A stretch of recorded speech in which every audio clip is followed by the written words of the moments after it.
This is episode 29 of the Animus podcast. I'm Atma, that's my correct way. That's Aries. Say hello, guys. Hey, guys.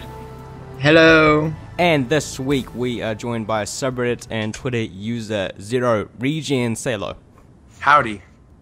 Great to have you here, Zero. A long-time fan of the podcast. And we'll get to talking to you in just a little bit. But first, let's talk a little bit about what happened this week that we might not be able to get a full discussion out of. So, first thing I want to talk about, guys. Ubisoft released this You Do It video with Paul Amos doing this, well, they called it a rope launcher thing, but it was more like a rock climbing thing. And it was, how did you like that video, guys? Have you seen it? It was kind of weird.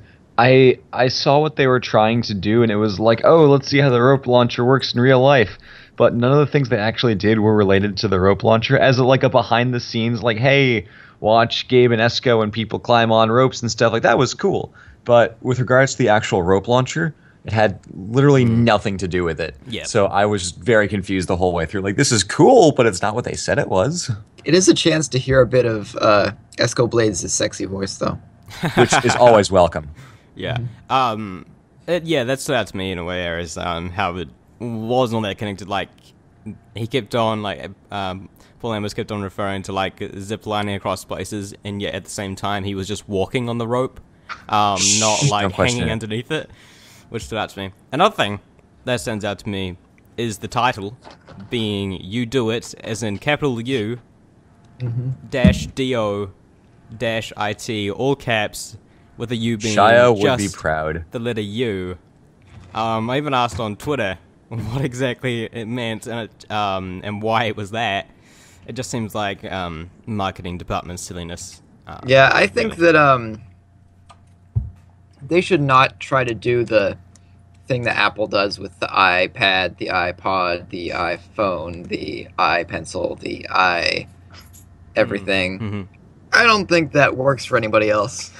Yeah, you can't just throw random letters in front of it. Wait, did you just say iPencil? Is that a thing? You haven't seen the new pencil. What? It's a stylus for the iPad. I don't know enough Oh. about it to like Okay. actually make a huge judgment on it, but I don't know. It's Well, just kind of like it might only- be something that would make sense for some people, but Yeah, exactly. just off the top, like from my very shallow perception, it seems like it's really unnecessary and weird. I but was about to totally- say, we've had the pencil for a very, very long time. I don't think Apple can improve much on that. So it's made for the iPad Pro, which is the latest iPad that was announced. And it's larger, so it's a much larger tablet, and it has that case with the keyboard on it, like the Surface tablets have had for a few years. And so the iPad Pro is supposed to be like the kind of transitionary iPad between laptops and iPads, and so people like to do more work on their iPads, on their laptops more than their iPads, and they're trying to transition it over. And especially with things like art, there have been styluses for a while now, third-party styluses, but now they're making one that's like official and works a bit better. But the only issue that I have with them calling it a pencil is that if you flip it around, there's no like eraser on the back, and a pencil would kind of imply that it has like two functions at either end. So I think it would probably make more sense if they called it like the Apple Pen. Yeah, agreed. Because you can't like flip it around and The erase iPen. it. Yeah, that would work. Probably a bit better. But back to the video. That was the strange title for the You Do It video. But I actually really liked the video itself. I thought it was very cool. I was pleased to see Paul being a sassy raccoon, as he put it. It was pretty cool.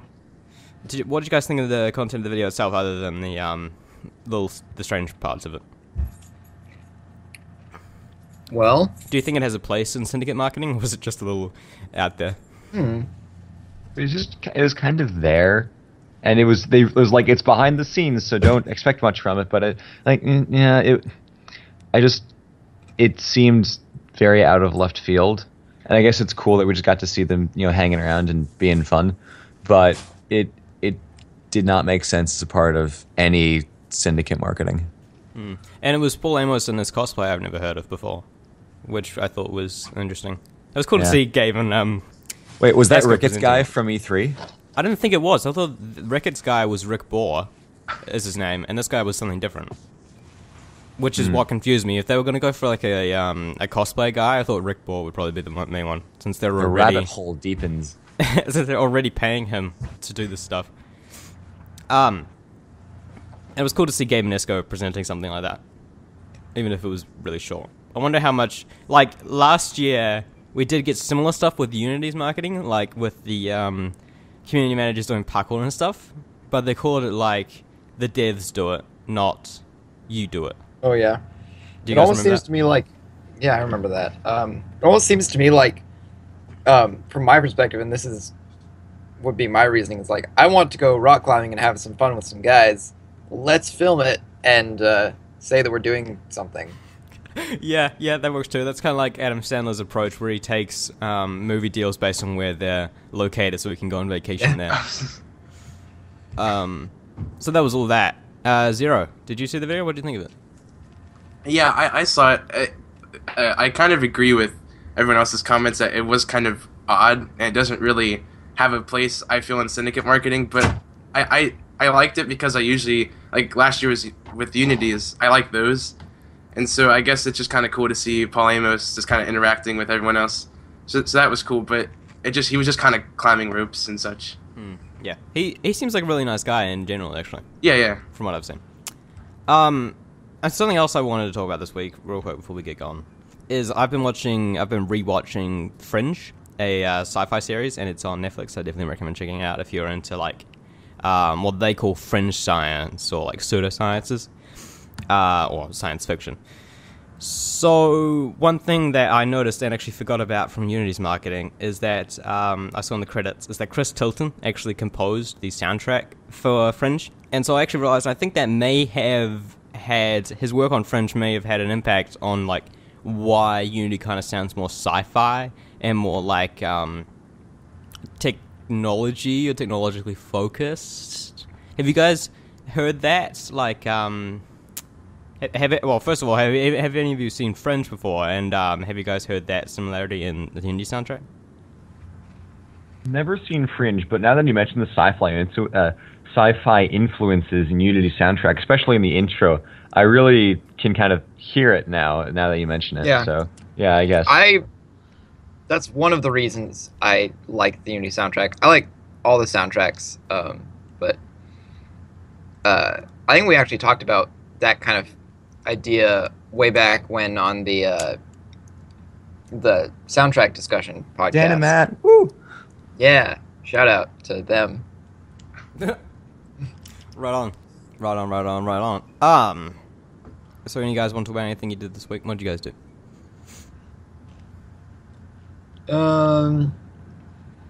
What did I do this week? More Bloodborne? Well, yeah, I'm now at a part where I ran into a wall after having a pretty good... I was on a roll for a while, and yesterday or so, I just ran into a wall where I'm just so stuck. So right on.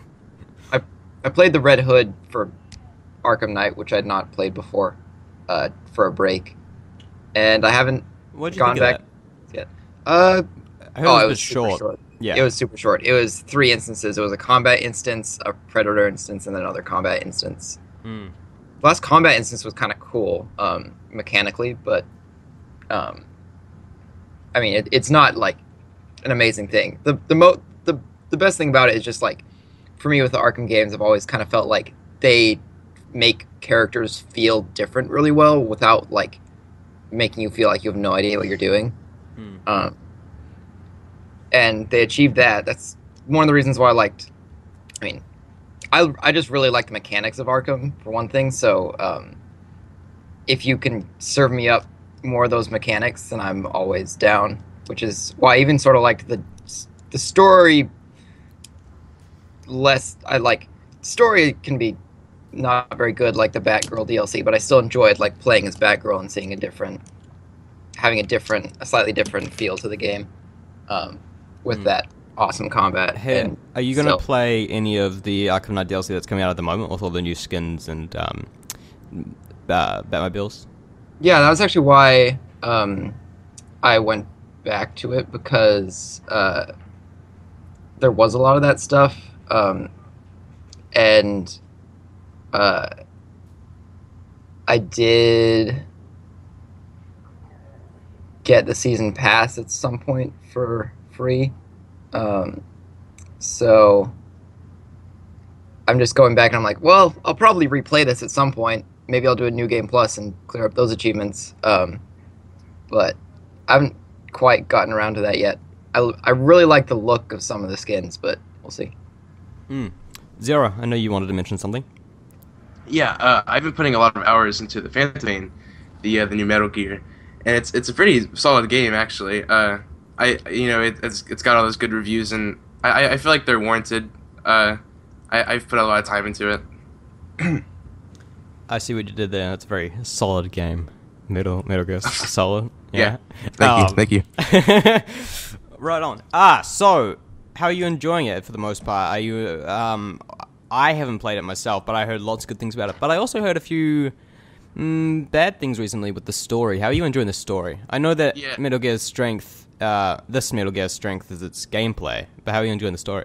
Yeah, the story is kind of weak. I'd say. I mean, it has like Troy Baker as Ocelot, and he does a good, like, all the voice acting and such is very good, but they don't really use the voice actors in cutscenes. They give you cassette tapes that you listen to, and you can listen on a mission or whatnot, and so that's kind of how you get all your exposition.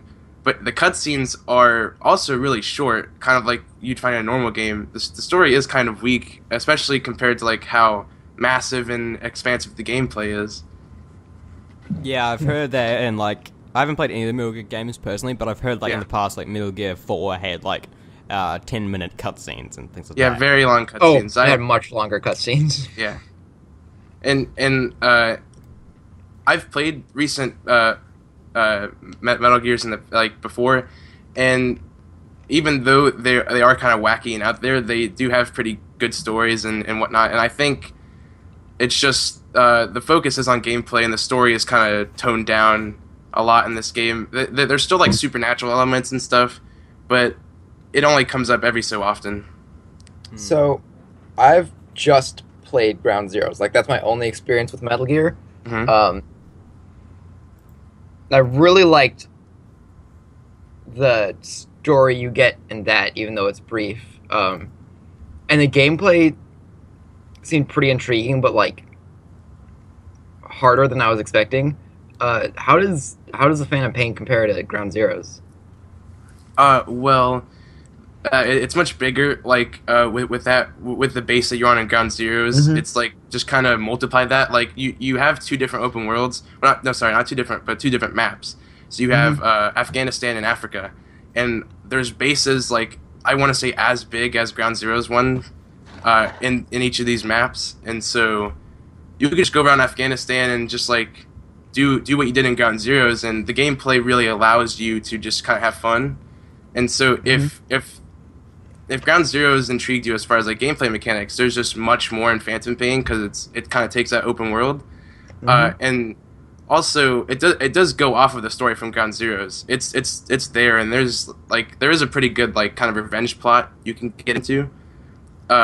It's just it's weaker compared to other Metal Gear games. It's still a good story. Yeah, that's one thing. That's one thing I was wondering about. It was like I was hearing a lot of like, oh man, the story's not that great. And my question was, is it just not that great compared to Metal Gear games, or is it just not that great? Because if it's just not that great compared to Metal Gear games, I have no basis of comparison, and I might really like to play it. So yeah, it's not as good compared to other Metal Gear games because they had really long cutscenes and they were really out there with their characters, and it's just kind of toned down. But compared to I want to say like maybe other titles this year, it definitely has a good story, and there was like a lot of like really, really gripping moments in the story. I'd say when I didn't compare it to previous games, I really got into the story.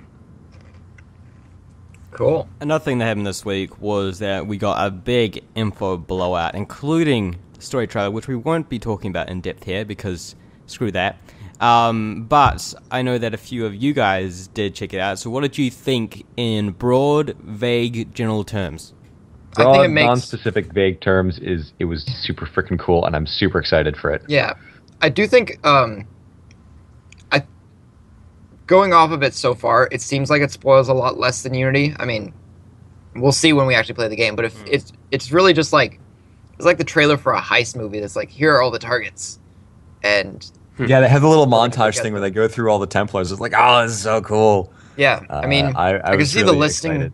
I could see the listing the Templars being considered as a big spoiler, but I don't know. I mean, like in AC3, you know, once you start playing as Connor, you get the whole Templar list pretty quickly. Mm-hmm. And I mean, even you know, you get the Templar list technically very in the beginning with Hatham too. So I mean, and it looks like they do a similar web of like, here's the network of things. And even so, they said like the whole Templar group will be more or less revealed to you when you start off the game. It's like, ooh, Cesare Borgia is the villain of AC Brotherhood. Surprise! I will say, like, they did a. It's not quite as like pronounced as Cesare in like the marketing, but like this trailer, like introduced the major villain, or at least who we think so far is the major villain, like with a bang. That was really cool. Also, cool. I see what you did there, Connor. Yeah. I like this villain guy. I do. I want to see him play the piano more. All right. So did you guys see any of the other gameplay things? They also like showed off some of the menus and the full upgrade screen they announced, which I'm not looking at. I've been skimming. Didn't see that. I've been skimming, but I haven't been watching like the whole things. The most notable thing for me is the boat physics on the Thames. I'm very impressed I didn't watch by that. Wanted to see it, but didn't. It looks good. It was just a video. It was from the stream gameplay. It was a race between Esco and one of the developers who I'm sad the name I forgot, but they played like a triathlon race, which was like drive or cool. Carriage to running to climbing to crossing the river on boats to carriage to running to climbing to carriage, and then you win. But it looked pretty fun. I'm excited to have races back, just because like one of the main draws for me is the parkour in these games, and I always like the races because it was like, here's like the chance to push the parkour and like. Are there races on foot as well as in the cars? I think there are several types of races. I think there's just carriage races, there are just foot races, there are triathlons which do both, and presumably something else. I think climbing may be counted as that. Okay. Do you think there will be races where you're limited to not using the rope launcher? Because I think that could add a lot of depth to like two types of on foot races where you can. Apparently, one thing I do know, there are the developer guy who, again, his name I forget, and I feel like I should remember it, but he said that there are exotic races as well, which he avoided spoiling. He was like, I'm not going to spoil those for you. So that's something to look forward to, is exotic races. Interesting. And another piece of news this week, and this, if we're over races, I heard someone was about to speak there. Does anyone want to say anything about the races before we move on? No. I was going to mention that I saw the child saving gameplay from the factory and some Eevee kicking the shit out of people on a London rooftop. Oh yeah, the bike club thing. That was great. And another news this week, probably the strangest piece of news I read, is that they have launched a new app called London Gangs, which just like reminds me of Gangs of New York, that weird movie for some reason. But the strange thing is, it's Canada exclusive. I've never heard that before. Like, we've had Australian and New Zealand exclusive, which is strange in its own right, and we've had US exclusive, which is pretty par for the course. But I've never heard Canada exclusive before. Well, I mean, like, bully for them, cool. Yeah. Go Canada. Yeah. Gets out the, I don't know, what are Canada? Beavers, moose, and just dunk it in maple syrup, and then we'll have that, Oh Canada. Brilliant. Never mind. Break into spontaneous singing of the Canadian national anthem. I do that with the Scottish national anthem for, I don't know why. But real talk though, Canada has a pretty great national anthem, like Star Spangled Banner and all that, yeah, but like just it sounds really nice. The Canadian national anthem does. You guys should hear the New Zealand national anthem. It's super sick. I'm gonna. Are you find deciding it on any now. one of those two? Ooh, Flag burn. oh, damn! But it's in English and in Maori, the native language, which is like I think that New Zealand is the only nation that has it in like two separate languages, the same verse in two separate languages for the official anthem, the English, the colonist, and the native, which is interesting because New Zealand is historically one of the only nations that the British conquered, where they've gone along pretty well with the natives. Like Australia, they try to massacre as many as possible, and in the North and South America, also a lot of massacring. Yeah, don't worry, they did the same thing there too. Yeah. Anything else? I think there was something else before we get started. Let me think. I found an acoustic arrangement of the national anthem. Nice. Oh, right, yeah. I'm looking for The actual- Soviets. I've listened to the Soviet national anthem, and it's really good. You mean the song Moscow? No, not that one. That one's pretty great. Link as that in well. the description for anyone who is curious, because it is. All right. We'll do. It is.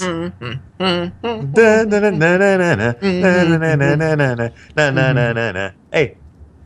And moving on. Moscow, Right. Moscow, Yeah, no, da-da-da-da. the someone at my school started playing the Soviet national anthem over the loudspeakers for some reason, and I was like, did we just get conquered 30 years ago?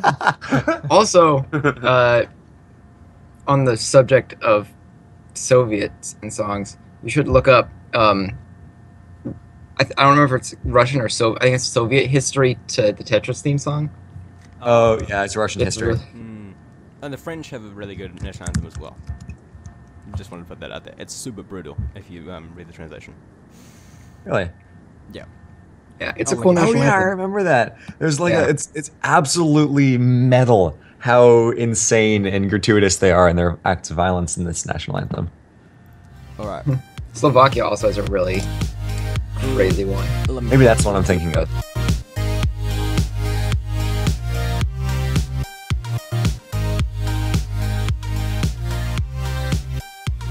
So, Zero, the way we usually do this is that our guests first explain to us how they got into the AC games from the beginning. Zero, how did you get into the AC games? Did you start with AC1? I started with AC1, but it wasn't upon the release of the game. I was over at a friend's house at the time, and he was playing the first game. And so, me seeing him play it, I was very interested in what it was, and so he told me the name of it. And so I then went to GameStop, and I was going to go pick up the first game, and then I asked the employee if it was any good, because I hadn't played it myself. And he said it was a good start to a great series. And so then he suggested the second game. So I bought both. And then, I played the first game. And given the ending of the first game, I definitely wanted to continue because it has that very ominous ending. And then I played the second game. And then that game had that ending. And I just kind of had to continue through the series. And it not to say that it was just the cliffhangers that kept me going, but I was hooked as far as the gameplay and the very interesting story that those two games told. And Brotherhood came out like just then, and so I picked that up, and then that's when I started playing annually, and then I was able to go to the midnight release of Revelations, and I was able to play yearly, and I'm happy that I started with the first game and then went on, just because I was happy to play it in order so I could get the full experience. Nice. Yeah, we actually don't get very many people who played AC1 before AC2, so it's often refreshing to get someone who played it in the order it was originally intended. Yeah, and because of that, I have a more appreciation for the first game because it brought me into the series, and I still really like it even though it has its obvious flaws. All right. And so how did you get into the AC online community? I know that you're relatively new on the subreddit. Were you anywhere else before? Yeah, when Unity, when Unity stuff at E3, I was watching the demos and such that they put out, and I noticed that they had that, the new free running system, and I was really interested in that, and so I was like, I kind of want to talk to people who have the same interests and kind of want to discuss this new free running system. So the only thing I knew about were the forums at the time. So I went to the forums, I made an account there, I made the thread, and it was cool because a bunch of people were replied to it. I guess there was a lot of activity on the forums around that time, and people were just kind of like, "Oh yeah, the new free system looks cool" and all that stuff. And that was my first ever thing in the community. But then after that, I was there for like maybe a month on the forums. I made some threads and such, and it wasn't really my thing. I didn't really like it too much. So, but since then I found out about the Assassin's Den Loomers thing, and so when I was watching an episode, he gave you guys this podcast a shout out. Woo! And so I checked that out, and so that's how I found out about it. And so I started listening to you guys, and I became a regular listener. And you guys represent the subreddit, so I checked out the subreddit, and that was where I felt like I could make like a name for myself, I guess, if you could say. Just I felt more comfortable with the Reddit format, and I just started making threads. And the most, like, nowadays I only kind of make threads when I'm sharing like an idea or a theory, but I comment like all the time on stuff. And so I'm very active on the sub, and I'm very happy that like I found out this podcast and such, just because the sub is a really nice place. That's great. And you're also on Twitter? I am. What's it like over there? I like it. I'm followed by, a good amount of people, just, people in the community and such. I don't have a whole lot of followers. I just, the bulk of them is from the community, and so that's cool. And I've met a lot of cool people like Cole and Katie and such. And also the ones that came before, I follow them on Twitter, of course, and I'm glad I do, because that keeps me very up to date. Yeah, on everything. It keeps me too up to date in some ways, given all the news that came out this week. Yeah. So where can everyone find you, Zero? What's your username everywhere? Well, on the subreddit, I'm Zero Regen. I don't know why I put 2 hyphens in the middle. I just kind of did it. And That on Twitter, me.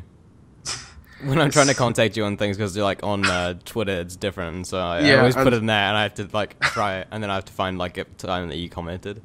Yes, but on Twitter I'm Zero_Regen. It's much easier to find there. But on the sub I have that confusing 2 hyphens in the middle. So yeah.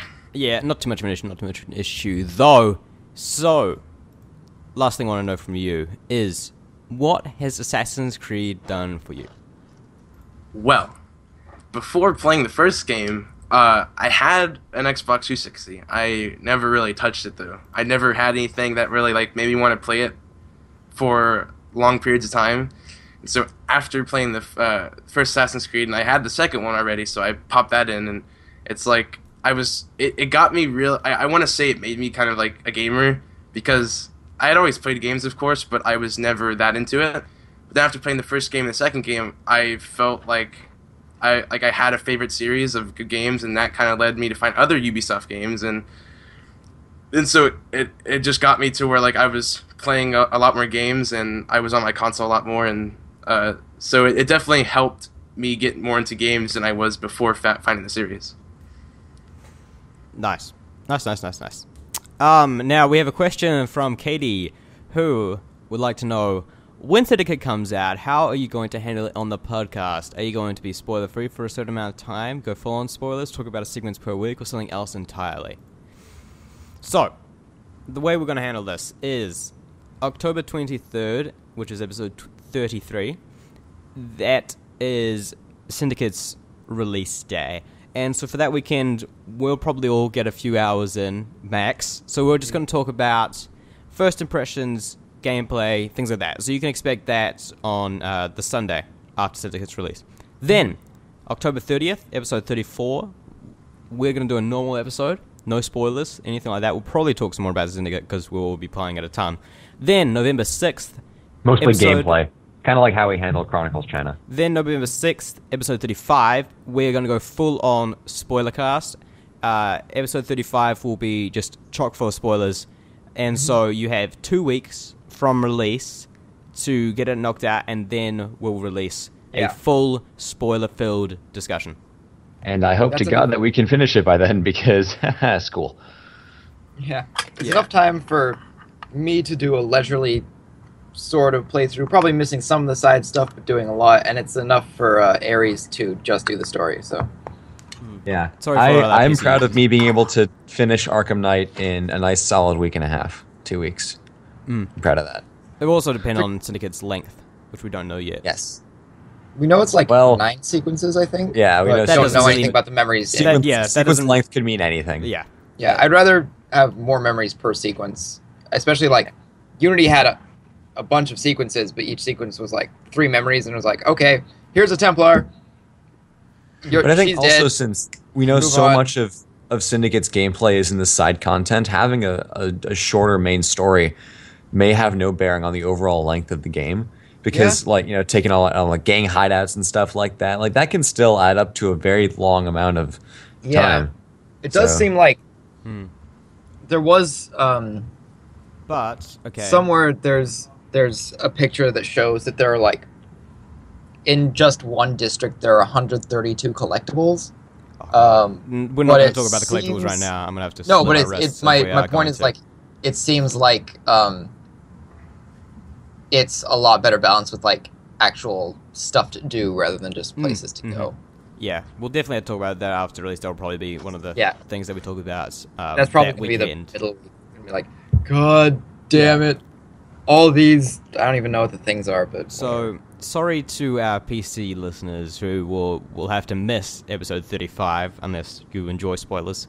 But if you're going to listen to the podcast, you won't be spoiled without knowing that you're about to be. There's no risk of that. Like episode 33, 34, 36, 37, we're not going to talk about spoilers at all. And it'll be like a few months before we start talking about spoilers openly. Like we talk about Unity spoilers pretty openly on here, but it's going to be a while. Yeah, I mean, and we'll definitely like warn you, like if you're not listening to this or you forget, we'll probably, we'll get to episode 35 and we'll be like, hey guys, we're gonna spoil everything, so if you haven't played Syndicate, stop right the fuck now. Yeah, on episode 35 the spoiler warning is gonna be in the title, so if you read the title you'll know it. Should also like remind people every couple minutes every couple minutes, just in case they tune in from like and they haven't listened for a week and they're just like, oh my god, no. Okay. If you're just joining us, remember, spoilers! That might get annoying for the people who listen to it all the way through.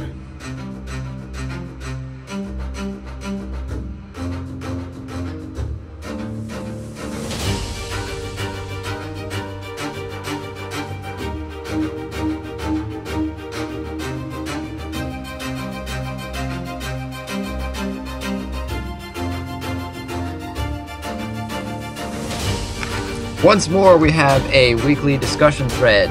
This time, it is on Project Legacy, which most of you, like the thread itself says, you probably know as the Facebook game that you never played. For me, it is the Facebook game that I did play, but it was a great source for extra lore on the series, and it could be possibly considered like a pre-Initiates almost. And for those of you that remember the alpha version of Initiates, that's saying something that is actually pretty impressive. The good old days. Yeah. So, what about you guys? You guys play it at all? No, I didn't get around to playing it. I tried to play it after it was killed, and it like doesn't work. Which confused me for a long time because I didn't realize it was killed, and they didn't really say that anywhere on the game itself, as far as I understand. The problem I ran into, I didn't use Facebook at the time, and so not like at least that much. So I never really got around to playing it. I got into like the lore it added recently, really, but yeah, I was never able to play it. So what kind of content was on Project Legacy, guys? I am a silly human who has never played this, so what can we expect to find if we went back in time? The first thing you do, if you went back in time when you start up the game, you dive right into what they also call sequences, like collections of memories based around certain character theme. So the first thing you do is learn about Bartolomeo d'Alviano. That's chapter 1 in the Italian Wars event. So you learn about basically what he does after Brotherhood in 1509. And then it goes on, you learn about Francesco Vecellio. You get a sequence, Mario Auditore, I believe before Assassin's Creed 2. There's a lot of... It was really mostly, I think, a lead-in to Brotherhood for a while, because there's a lot of it that ties into characters or things from Brotherhood. It gives you a lot of lore, especially a lot of the lore we have on the Shroud comes from Chapter 2 of the Rome event, which deals with a character called Giovanni Borgia, who nobody really knows where he came from, but he existed. There are some interesting side things. There was a Christmas pack with a historical event that we'll never probably see in a main game, which was in World War I when they played soccer in No Man's Land, football in No Man's Land. I knew you were going to mention that.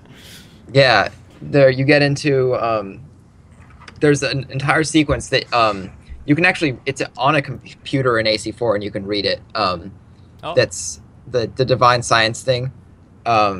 It's basically it all takes place in Renaissance Prague, and I forget most of it, but it's pretty interesting. But basically, it's this huge source of lore, especially about Pieces of Eden, because I think at least 2 show up in it, and it expands hugely on characters. Also in the Rome set is, if you remember playing Assassin's Creed Brotherhood multiplayer, there's a chapter based around Fiora Cavazza, also known as the Courtesan from the multiplayer. So if you wanted to just find some lore that was told in kind of cryptic snippets of text, then this was the game for you. As long as you also liked the Facebook waiting thing where it's like that now, like Farmville and stuff is perfected. That's wait however much time, get more money, buy supplies, use supplies to complete missions. I mean, it was still an annoyingly structured Facebook game that is mostly a trap for the casual player, but it had some interesting stuff in it. So was it fun? Was it worth the time?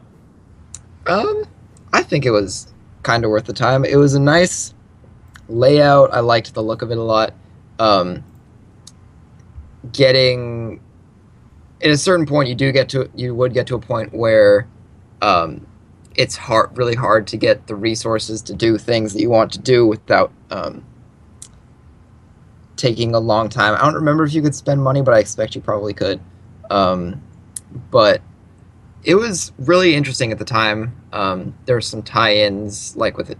There were Uplate rewards and actions, and some really interesting lore, but which you can now find on the wiki. So go look at that as well. But and we know that it's especially important now that we know that Syndicate has a focus on the Shroud. Yes. Which Project Legacy also and that's on. If you want to know more about the Shroud, you should look at the Giovanni Borgia chapters. I think maybe just the Rome set in general. I don't remember all of it, but I know Giovanni Borgia deals with it. And a lot of the lore we have about the Shroud, like that it can cause hallucinations, it can literally like break people, cause like immense pain, and resurrect temporarily. A lot of that comes from we know that Mario. This. Oh, yeah. Another piece of Eden that showed up. If you remember the Crystal Skulls from AC4, they first showed up in Project Legacy. That was, for me at the time, because I think that was relatively, it's probably a year or two after the bad Indiana Jones movie. So I was a little skeptical at the time, but AC4 did that well. And it's interesting because that sequence actually deals with going to the new world as well. Yeah, there's just a lot of really interesting lore in there. Kind of, and it's kind of similarly formatted where it's kind of cryptic, like the glyphs a little bit from AC2 and AC Brotherhood. It was a pretty nice platform for stuff. Zero, I know that you wanted to talk about this, so what did you think of it? Could you tell us a bit about it? Yeah, well, I didn't play it, but I read up on the wiki a lot of stuff it added, and it definitely added a lot of like very interesting lore, especially around the Shroud, which is nice because the Shroud being a focus in Syndicate. But also it tied in a lot of stuff with Brotherhood, like the Francesco Baccelio stuff. He made up a team under Ezio, and he would go around like sabotaging Cesare and such around. Oh yeah, Rome. yeah. And it just kind of gave you a nice view of kind of what the recruits were doing and such. And he's in Rome Chapter 3 and also in Italian Wars Chapter 2. Italian Wars Chapter 2 is his like solo thing, but Rome Chapter 3 follows him and his team, which also introduced some pretty cool characters that probably will never be expanded unless this is resurrected, which I don't know if that'll happen either. Mm-hmm. But definitely had a lot of cool characters, especially around like the Ezio time. Certainly. Francesco Vigelio I actually thought was really interesting. He's and the guy. And he came into. Oh, I'm sorry. Well, he's the guy that got the hidden bolt. So last year when Unity was coming out and everybody was like, "What is this Phantom Blade thing?" It's just like a hidden bolt. I was like, technically there was a thing called a hidden bolt, but whatever. Yeah. But yeah. He also was an owner of the Shroud for some time until left his possession. Yeah. Yeah, there's just lots. I realized the other holiday thing actually follows Nikolai Orlov for a little bit, which I did not remember. But the one during the like Christmas truce during World War One, that one I enjoyed. That one was also really good with the medic and such. Yeah, that one was. I mean, some of them were presented really well, where it's like you don't initially know who a character is, and you don't really know what's going on, and because it's sort of cryptic, you don't know exactly how things are happening. And I think it just kind of unravels throughout the story. Yeah, I think the Christmas one holds back on like exactly what's going on in this scene for quite a while. It also added a lot of really cool art. I think there was a lot of cool like little art attached to it. It's kind of has like a concept art theme to it. It's not very like I guess defined, if you want to say, but it added a lot of really just neat artwork. Anything else you want to mention? There was one that included Darwin. There was a brief one. Yeah, I think some of the divine science. Well, it was a girl who was related to Darwin, and after like selling Abstergo some intel on Mars because it landed and she stole the intel, and she was at the end. She makes a comment like, Darwin's in the family, and they kidnap her and experiment on her, I guess, or not experiment, but use the Animus. Mm-hmm. Yeah, well, allegedly. There's some interesting things to do with it. Like, there's some implications, some vague hints about like how Abstergo's memory things work. There's one of the divine science things opens with like, you're now going to synchronize with the memories of an aged man. You may feel you have less energy, poor hearing, and eyesight, and stuff. And it's like, it's just a pretty interesting like thing to look at. Like, how do you experience memories of a person? I guess. Although it's interesting because it's like the premise of it is like it's Abstergo's outsourcing some random data that they can't do anything with. It's called a data dump server, the DDS program. So it's basically just like an outsourced thing. It's like, okay, all you people sort through all these memories and report back. It's also, was that the first? That might have been the first introduction of Erudito as well. Erudito. So he definitely shows up in it. And I think it was pre-AC3 where he shows up for the first time in the games, I believe. And also, apparently, these people didn't need to be like directly related or anything to just go through these memories. It kind of like what AC4 did and whatnot. Mm-hmm. Well, yeah. I mean, there's lots of things we could just keep talking about, like, oh yeah, and this is cool, and this is cool. Yeah, just like definitely must read with the whole like Giovanni Borgia stuff and even some of the Francesco stuff, just because they come in contact with the Shroud, and it just kind of shows. Well, like I'd say all of it's worth a read just because of I think it's well written and there's some good stories to be found, but for Syndicate, because those two people came in contact with the Shroud a lot, and it kind of shows like side effects too. It gave us a lot of like work on it. Mm-hmm. So I think that's probably a good. I think the more we talk about it, the more we're just gonna point out. It's definitely an interesting topic. Yeah, it's interesting. I think it's definitely something that people should check out for themselves, instead of just listening to us talk about it. The only really complaint I have with it is the formatting. I guess at least on the wiki, because it doesn't really carry over well, but it's just kind of just like different lines of dialogue and such. It's just kind of formatted weird, but other than that, I really like all the stuff it added.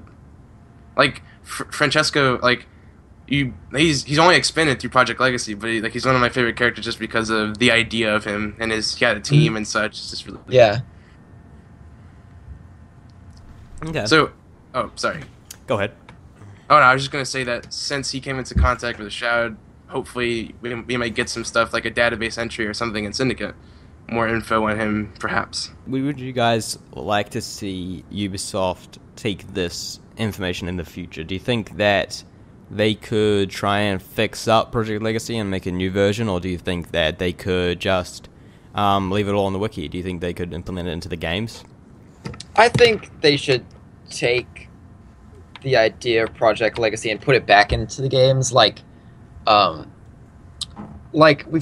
we've been missing the idea of like the glyphs from AC2 for a long time, where it's just like, and that hinted like, here's the secret conspiracy of things, and I think Project Legacy kind of took that and went a slightly different direction, where it's like, here's some characters and lore specific to the Assassin's Creed series, and I think especially like since each Assassin's Creed takes place in a different area, different city, and we don't usually go back to the cities, I think it wouldn't be a bad idea, like, you could say, find memory fragments, and then you learn about assassins who operated in that city in, like, the 1500s, or the 1100s, or, maybe you find, like, for instance, if they've done it with Unity, maybe you find out about, Balek's life from those stupid cockades instead of just getting colors or whatever.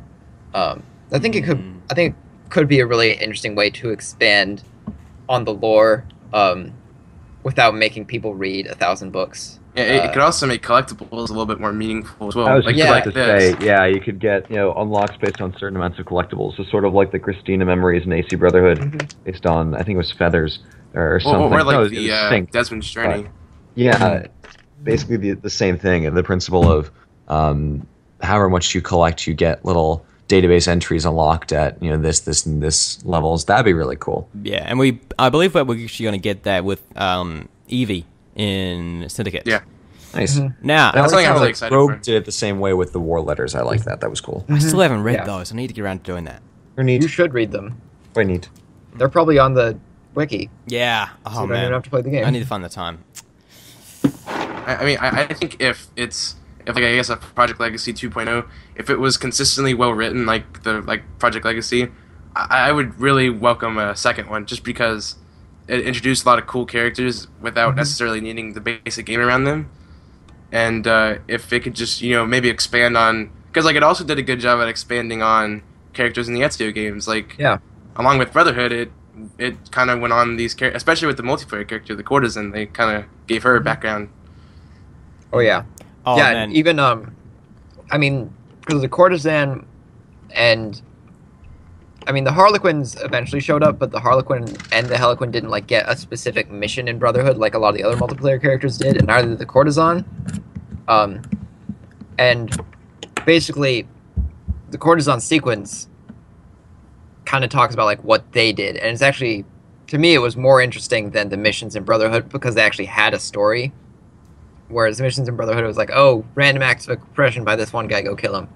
I really liked how they always added some kind of story to the multiplayer characters, and they really expanded upon that in AC3, where they weren't just Templars, they were Assassins and Templars. Yeah, and technically, I mean, spoilers for the Project Legacy stuff if you haven't read them, but Fiora Kavatsa, the courtesan, is not just a straight Templar herself either. And there's some interesting twists in that story. Weren't most of those characters like hired, what they called Abstergo Templar agents, I think they called them, and they were just hired by Borgia to terrorize the people of Rome? That's probably true. I mean, they're not like straight Templars, but a lot of them are like Dicks. She's kind of an employee of Cesare in a way. She's not exactly affiliated with the Templars, but she works for Cesare, or under him. I think at a certain point she does a bit of a heel face turn. Well, are we able to like kind of go into like I guess as spoilers? I guess actually like, the Fiora Kavatsa one like touches on everybody. Like here's the engineer, here's the priest, the person with the upside down hidden blade, the blacksmith, the doctor. Yeah, and then one of you guys actually mentioned perhaps touching on Balak's life, which I think would be really interesting given that he was involved in the 7 Years' War. So we could see Washington, we could see Hatham at a younger age, which was cool because he was moping about making up the Templars in North America at the time. Ares, you mentioned that you had read some about it on the wiki. What do you think about Projulius? You haven't talked much this topic. I really liked, because I honestly didn't really know what to say. I just liked the historical aspect of it because, the glyphs were great with getting into the history, but that usually tended towards more modern-y sides of stuff. I liked how this was sort of like in and around the time of the games, so you have bookends with, some stuff with Giovanni Borgia and Bartolomeo d'Alviano, and all those other guys. And I just thought it was cool to do some world building around the characters they already sort of knew about. And I liked how we were digging into the broader history of Italy at the time, which, as I'm reading The Prince right now for my humanities class, we know was an absolute fucking mess. So I just thought it was really neat how we got to go around and see the games that would, or the settings that would make awful games, but make really cool stories in general. Like the Christmas thing with the truce in the trenches in World War I. That was really cool. I loved that. But I like the little stories. I thought it was neat. Yeah, and there's a couple memory sequences that are told exclusively from the point of view of like a child or a relative to somebody important who's kind of on the fringes and is seeing them through their eyes. Yeah, like the divine science piece that makes it into AC4 is definitely like that. So my thoughts on Project Legacy. I really like it, and the things that I have read, I've read some stuff on Mario Tori, and how it explains how we got that big scar across his face. I really like it, but there's just one issue. I like it if it was actually in the game, not some third-party style thing. Like this is a big thing that Bungie screwed up with Destiny. Every single piece of lore is in those cards on their website, not in the game. To Bungie's credit, now with the Taken King, that's changed significantly, as far as I can tell. The storytelling's really taken a leap in quality within the games. But I understand. Yeah, I get the comparison. I think it would have a nice place in the game if they made if they maybe brought over some of the art pieces and maybe just threw it in a database entry. Yeah, exactly. It wouldn't even have to be like a cinematic or anything. It could just be database entries. Yeah. I would even go like the same format of telling it like here, because each bullet point on the wiki is basically every time you hit like the perform event button, you'd get like one of these bulleted things. Some of them looped, but like for instance here you could say like each collectible you get like a sentence or two to put together this story. I'd really love that. I think that would be a really fun thing. It'd be like, again, going back to Rogue with when you scanned the little cave paintings, you got the extra story of the the space turtle thing. Yeah, that'd be great. I'd like that. Yeah, there's one of the ones that's like it's Juno talking to you as well, and that you get that sentence by sentence. Yeah. I think it would be really interesting to be putting together these stories piece by piece. I guess they thought that putting it in like a game is more like a bit like a more interactive experience of getting the story, but I would maybe prefer maybe like these kind of stories just be like a database entry in Brotherhood, because maybe it's easier to digest like that. Yeah. Or as you guys mentioned actually earlier, they could just put it through like unlock through collectibles, which is another way to do it. That's what I was thinking. I think that's probably the best way because it gives the collectibles a reason to be there. And then it's not as offensive to the players to have a bunch of them because you have a story you can tease out. I would love to just sit down and write a bunch of those. Just be put at a desk for a month and just go on making stories. That'd be so cool. Yeah, because you kind of have... I feel like a lot of these Project Legacy stories had a lot of creative freedom just because like a lot of them aren't even really tied with Assassins. Like, you can just do whatever. Yeah, a couple stories just kind of have to do with like maybe a PoE or something, but no characters that have been cemented yet. So a lot of creative freedom, especially like with people like maybe Belek, if you're going in their history, there was like a brief maybe like outline of what he did in the database, but you could just say he did anything really.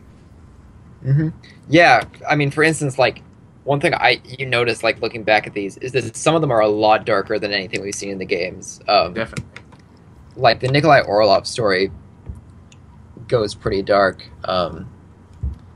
Man, like the ones with the shroud, like seeing the shroud's effects, like some of these images, they're kind of like distorted in a concept arty kind of way, but like purposefully. And some of the ones with the shroud, like you look at and you're like, whoa.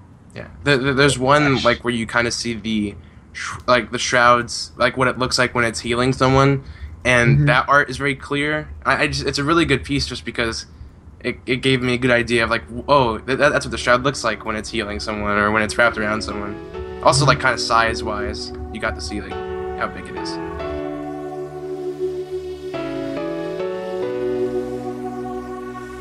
One of the strangest things that's happened recently, or perhaps hasn't happened recently, is that Assassin's Creed Chronicles India isn't out yet, and we all expected it to because Amazon had listed originally the trilogy bundle of Assassin's Creed Chronicles to be released on November 12th. So when China was released in April, I believe, people believed that we would get all three before Syndicate's release, and that hasn't happened, and we haven't even really gotten any word. People have played Chronicles India at E3 and places like that, but we haven't really had a trailer for it or any more info about when it's going to be released. So we're kind of at this stagnant point. It's a little strange. Guys, when do you think that we're going to see Chronicles India? When whatever horrible bug they're trying to fix is sorted, then they'll tell us. I think the best case scenario is that they're trying to fix what they fucked up with China. Yeah. But I'm not sure. I feel like they may have just completely redone the story. Yeah, that's possible too. I would be cool with that. So if there actually is one this time. Yeah, I hope they get released before too long. Maybe they will just release all of them on November 19th at the same time. But I mean, I really feel like India was more specifically meant to tie in to Syndicate because you had the whole Arbaz Henry Green thing. Like, I want to think that they'll be able to get it out within the month, but my hope for that is dwindling away. It makes me sad because India was definitely the one I was most interested in. Yeah. All the colors. It was very colorful. This kind of puts Russia in a weird position because, like, if India comes out anytime soon, then Russia seems like it would come out like almost right away afterwards. If they're trying to fit it in this year, which they said they were going to. Yeah, I'm suspecting this bundle may be a January-February release deal. Yeah, it looks like it's turning into that. It's a little strange. Like they're not bringing. I thought we would have had at least like an official delay announcement or something. Wait, but when was the Jack the Ripper DLC supposed to come out? December, okay, never mind. So yeah, maybe a February thing might work. That'd be cool. Yeah, I don't know. I feel like the reason they probably haven't announced anything specific is because, like, they don't consider it that many. they don't think of it as like, oh man, it's our whole big game. People are interested in it. Like, I mean, it's not. Maybe China didn't sell well. Yeah, I mean, it probably didn't. I mean, because actually, for a lot of people, China was free. Yeah. Yep. Yeah. So we'll see. I hope they still make them. I think I like their gameplay. I think it's a really cool idea. As far as like expanding the games and things. But the box. Mm-hmm. It's a little weird. I guess the reason they haven't left up a official delay notice is because they never actually officially announced the release date. Yeah, that's true. So what they'd be delaying and saying would be just, we've pushed it back further than we originally thought. So it'd be a bit vague.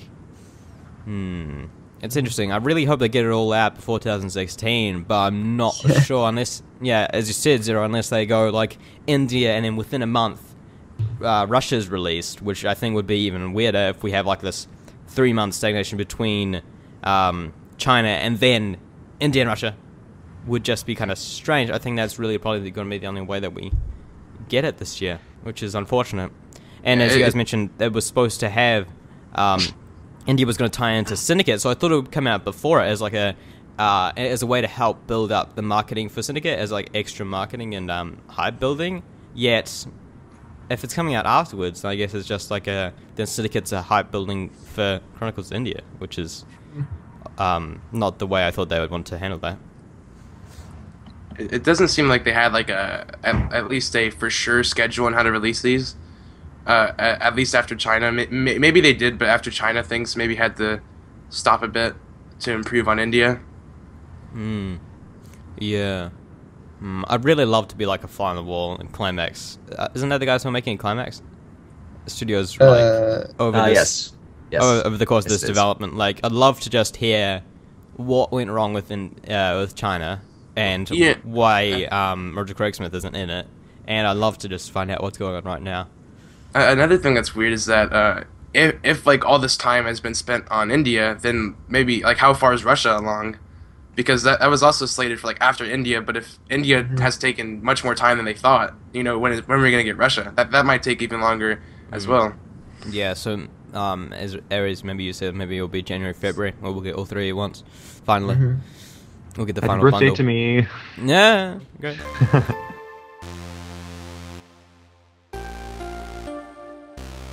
This has been episode 29 of the Animus podcast. Thanks a ton for joining us, Zero.